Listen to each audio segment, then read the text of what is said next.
Numbers, chapter 35. Towns for the Levites.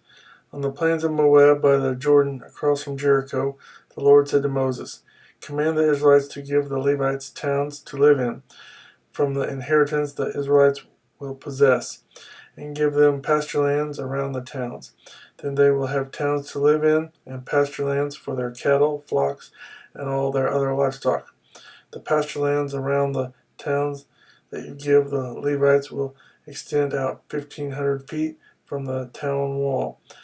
Outside the town, measure 3,000 feet on the east side, 3,000 on the south side, 3,000 on the west, and 3,000 on the north, with the town in the center. They will have this area as pasture land for the towns. Cities of refuge.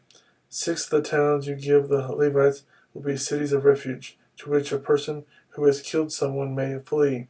In addition, give them 42 other towns. In all, you must give the Levites 48 towns, together with their pasture lands. The towns you give the Levites from the land the Israelites possess are to be given in proportion to the inheritance of each tribe. Take many towns from a tribe that has many, but few from one that has few. Then the Lord said to Moses, Speak to the Israelites and say to them, When you cross the Jordan into Canaan, select some towns to be your cities of refuge, to which a person who has killed someone accidentally may flee. They will be places of refuge from the avenger, so that a person accused of murder may not die before he stands trial before the assembly. These 6 towns you give will be your cities of refuge. Give 3 on this side of the Jordan and 3 in Canaan as cities of refuge. These 6 towns will be a place of refuge for Israelites, aliens, and any other people living among them, so that anyone who has killed another accidentally can flee there. If a man strikes someone with an iron object so that he dies, he is a murderer. The murderer shall be put to death. Or if anyone has a stone in his hand that could kill, and he strikes someone so that he dies, he is a murderer.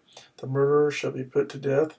Or if anyone has a wooden object in his hand that could kill, and he hits someone so that he dies, he is a murderer. The murderer shall be put to death. The avenger of blood shall put the murderer to death. When he meets him, he shall put him to death. If anyone with malice aforethought shoves another or throws something at him intentionally so that he dies, or if in hostility he hits him with his fist so that he dies, that person shall be put to death. He is a murderer. The avenger of blood shall put the murderer to death when he meets him.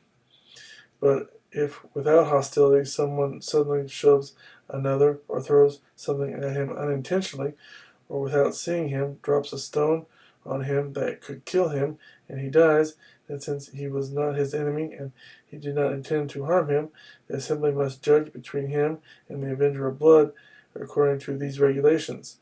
The assembly must protect the one accused of murder from the avenger of blood and send him back to the city of refuge to which he fled. He must stay there until the death of the high priest who was anointed with the holy oil. But if the accuser ever goes outside the limits of the city of refuge to which he has fled, and the avenger of blood finds him outside the city, the avenger of blood may kill the accused without being guilty of murder. The accused must stay in the city of refuge until the death of the high priest. Only after the death of the high priest may he return to his own property. These are to be the legal requirements for you throughout the generations to come, wherever you live.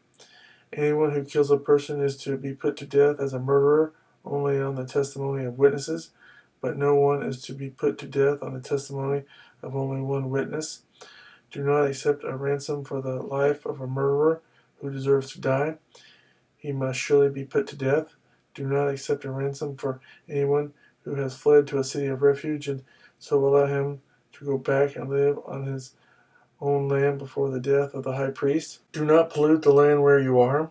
Bloodshed pollutes the land, and atonement cannot be made for the land on which blood has been shed, except by the blood of the one who shed it. Do not defile the land where you live and where I dwell, for I, the Lord, dwell among the Israelites.